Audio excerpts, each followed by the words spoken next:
Blessings Booktube. It's Poetry Thursday, and I have Robert Browning for you. When I chose Robert Browning, as I think I mentioned in the haul video, there are a bunch of books this thick of poets, three or four. I chose him because I know him less, and he less fits less elegantly in my mouth, I've found, when reading him in the past. So we'll see how I do reading you this poem. It's called Popularity. It's from his book Men and Women, was sort of his breakthrough book. Um, Not that made his fame, but the first one that really got any notice at all. And the reason I chose Popularity is because in the correspondence section of this book, there is a critique of it by Ruskin, who I thought was a sensitive critic, perhaps I guess more of art than of writing, because I found the critique. Well, you'll find out. And then we have a letter of response from Browning, sort of defending his work, in which he therefore gets to talk a little bit about his vision of poetry. So I find always that's very interesting. So let me do my best to read this for you. As you can see, I've got it pretty marked up too, so hopefully I can read through what I marked up here. Popularity. Stand still, true poet that you are. I know you. Let me try and draw you.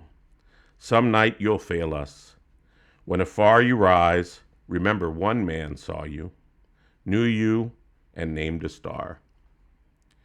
My star, God's glowworm, why extend that loving hand of his, which leads you, yet locks you safe from end to end of this dark world, unless he needs you, just saves your light to spend.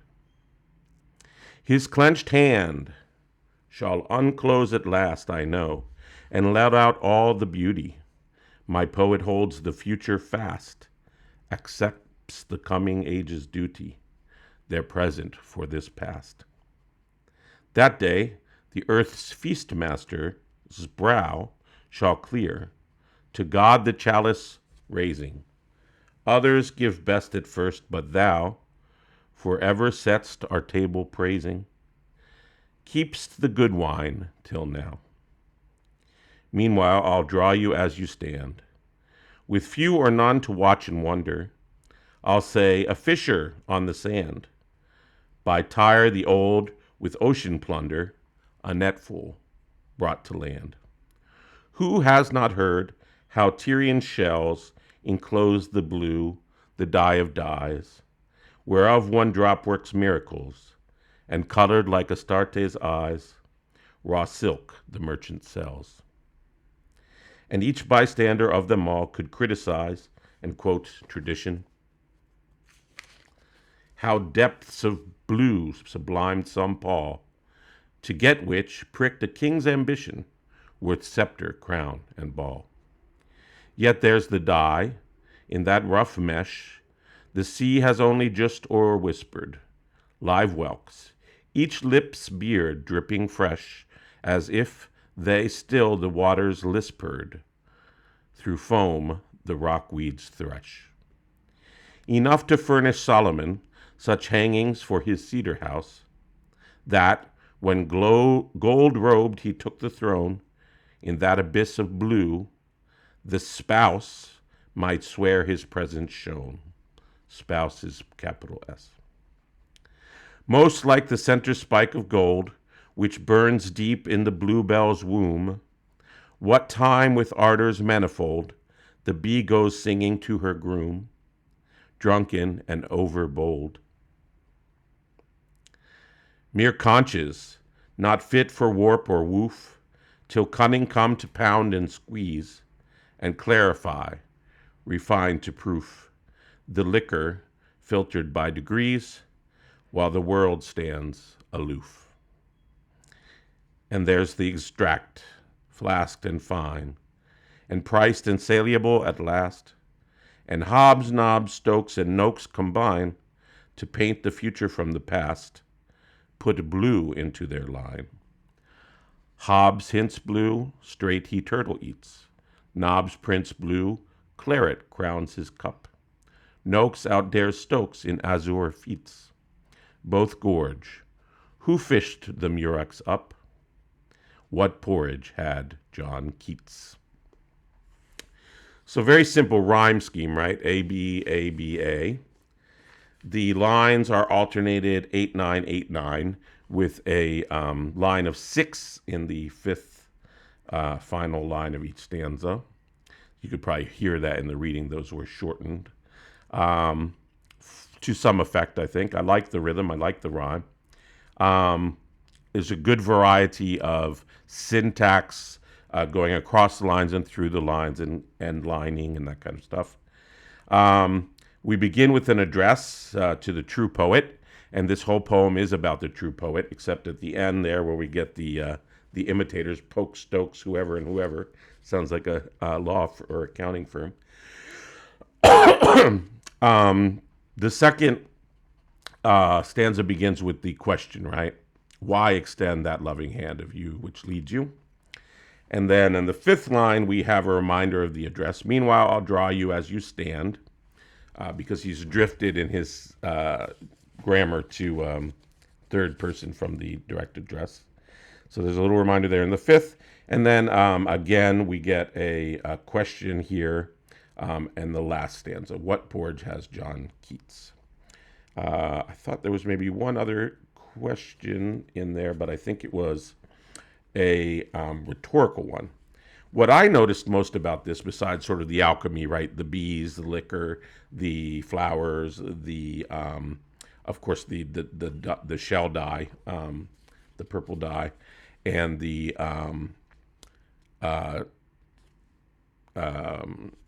what do you call that? Communion, transmogrification.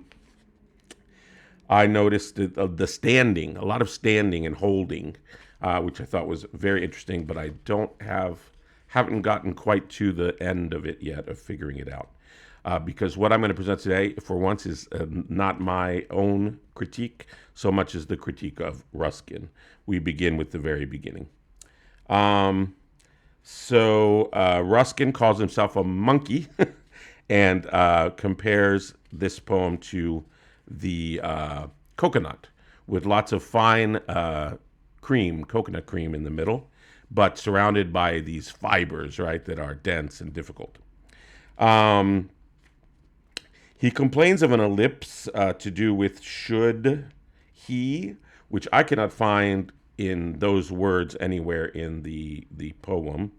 He does say that he likes, so in the beginning, first thing, we have the star imagery, right? He doesn't comment on that, nor upon the address. But he does like this line of, my star God's glowworm. So he likes that. He complains a bit of why this poet has to be held back. That doesn't make a lot of sense to him. He also notes, as I mentioned, the grammatics of it, that the hand in this stanza 2 should be the poet's, which doesn't really make sense. I have to agree with him there. He goes on to talk about to wonder if poets in fact do hold the future fast. And what does that mean? Does it mean they anticipate, or they have foreknowledge somehow? I find in this line 13 and 14, my poet holds the future fast, accepts the coming age's duty.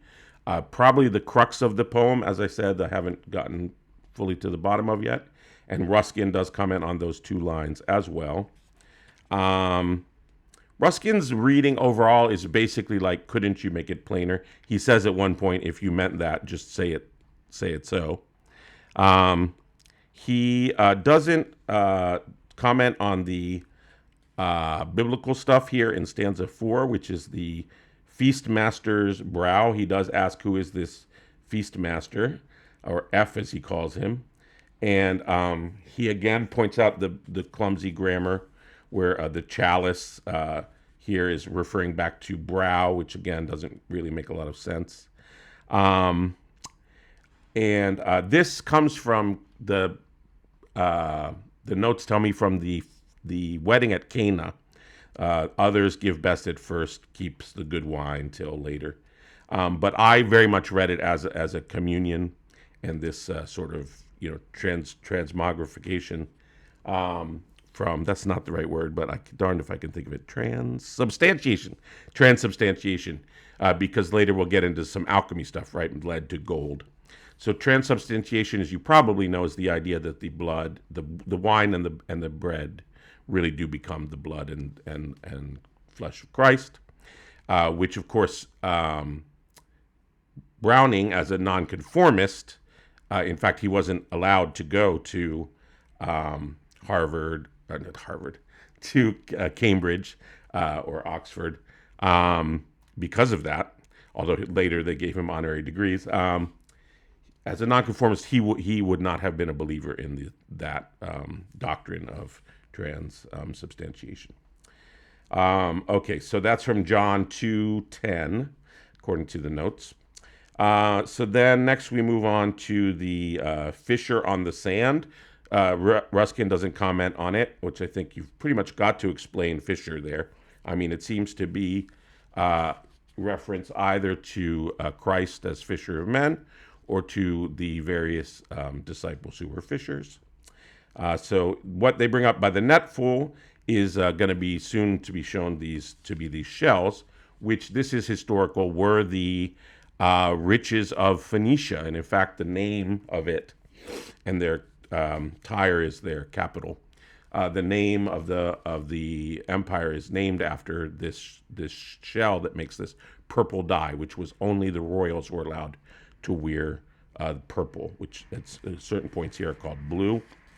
Who has not heard how Turanian shells enclose the blue? All right, that was the other question there occurring in stanza 6, and that one is rhetorical, obviously. Okay, so who's the bystander? Ruskin comments on the verb sublimed, how depths of blue sublime some. Paul says it should be sublimated. He does like this line here, yet there's the dye in that rough mesh. He compliments that line. Then in stanza 9, we have, again, biblical references, allusions to 1 Kings 7. Enough to furnish Solomon some hangings for his cedar house. Right, so Solomon and his temple and all his riches in that abyss of blue. Now the spouse, the capital S there, no one comments on, I think is very important. Just a funny note here on shone or shone, might swear his presence shone. If you rhyme it with throne, then you choose that British pronunciation. If you rhyme it with Solomon, then you have Sean, which chooses that British pronunciation. But no one comments on it. Nor is Sheba specifically mentioned. Although Ruskin gets quite snarky about the bee because of the feminine pronoun her. The bee goes singing to her groom, saying that, well, in fact, the queen bee, of which there is only one, does not get drunk or overbold, right? Those are the drones. One has to admit Ruskin is right, but it's a bit nitpicky. The center spike of gold, that of course refers to this bluebell's stamen. Ruskin says not many people would know that. He also says that in this abyss of blue, the spouse might swear his presence shone. He says that they wouldn't swear. And I can't tell if here he's making a theological allusion to, for example, the Jews are forsworn from swearing. The Jews, for example, even today, certain Jews are not allowed to swear by anything, to make certain vows. I'm not sure if that's what he was getting at with that critique. Then we have the first queen bee. We mentioned that. We have the house simile, most like, so that's the only simile here. He says that this simile is inelegant and something to do with the clock. Mere conscience not fit for warp or woof. the liquor filtered by degrees. This here is the whole alchemical portion that I mentioned before. Ruskin doesn't really comment on, but he does say that why bottles. I think that I might have a slight answer, and he talks about a cork, which I don't find mentioned anywhere. I think I might have a slight inclination to why that might be, as we're actually moving now towards the priced and saleable line. So he's now taking the super mundane down to the mundane in order to introduce hobs, knobs, stobs, and nokes. So in other words, he's bringing in some mundane details, bottles perhaps, in order to draw the point that these poets, I assume they're real people. I don't know Hobbes, Knobs, Stokes, or Noakes' poetry, but that they are, very much mere copyists, right? They aren't the great original like Keats is at the end line. So Hobbes, he hints at blue, and he gets turtle to eat. Now, turtle, you may not know, that's meant to be a very fine food. So filet mignon might be today, right, what we would say. Hobbes uses blue and gets turtle, or gets filet mignon. Nobbs uses blue, and he gets claret, he gets fine wine. Noakes does it in azure feats. They all gorge, so they're all like feted, right? They're rewarded greatly for their mere use of the blue. But who brought the blue up from the deep, deep abyss, right? This Keats, this original poet who brought the blue, invented the blue. I think of Yves Klein's blue, if you've ever seen that art. And he gets nothing, right? What porridge, very pathetic, right? Ending, gets John Keats. So that's sort of the sense of the poem. There's sort of super original poet, doesn't get his just desserts, but these, for all this alchemy that he does, but these lesser poets take all the credit. Okay, so let's turn now to the back here and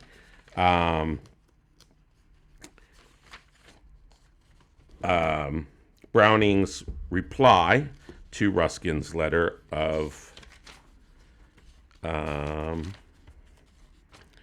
December 1855, in which he makes these critiques of the poetry.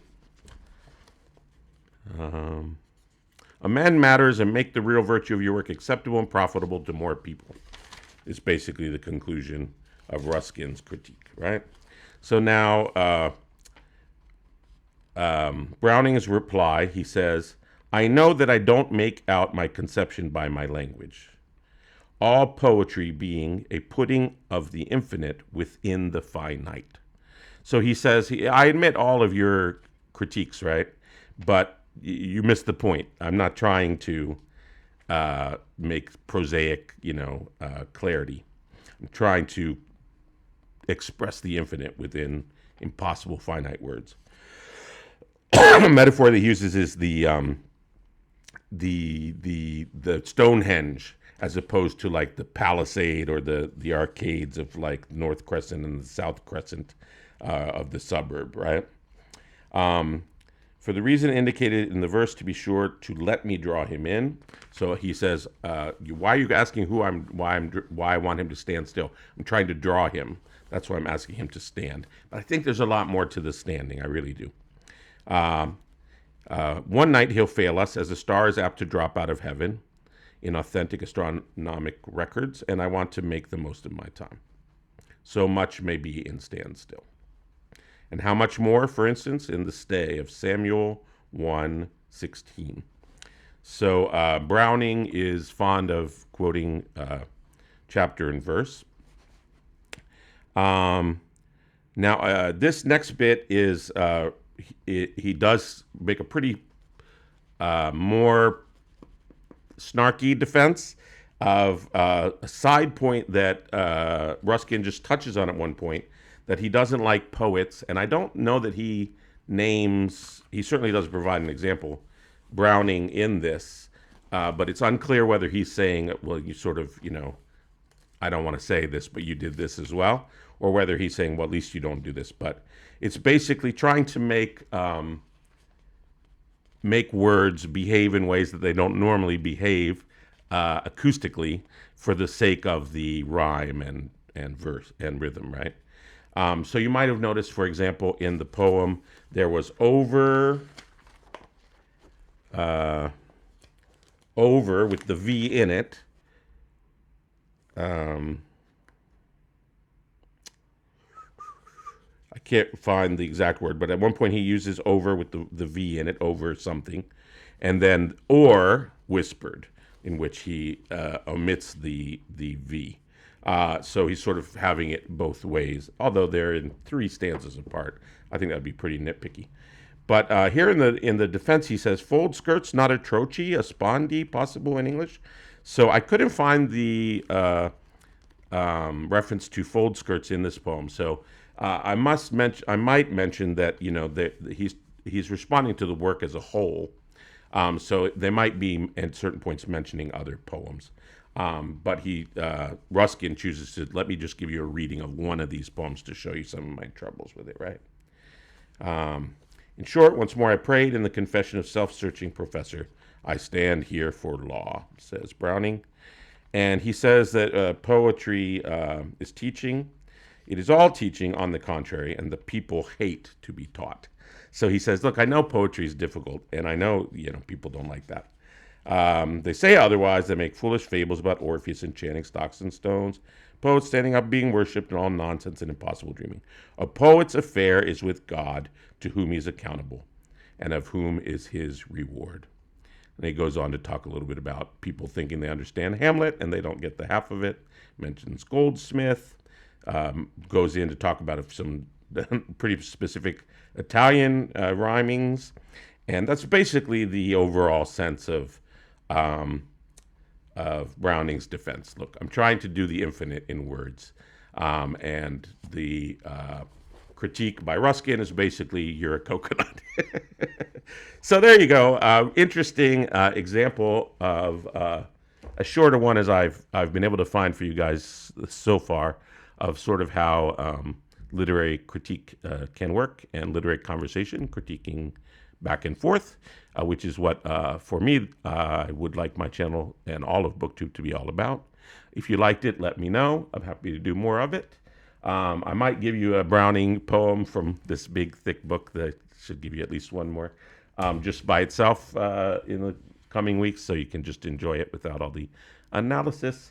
And hopefully by then I'll have made Browning fit a little better in my mouth, as I feel that, yet again, in reading that Browning, it didn't come naturally to my poetic senses. So I'm still trying to figure that Browning out, which is great, which is fun, which is what the whole game is all about, and what literature can do, and what a great fun game it can be. Thank you.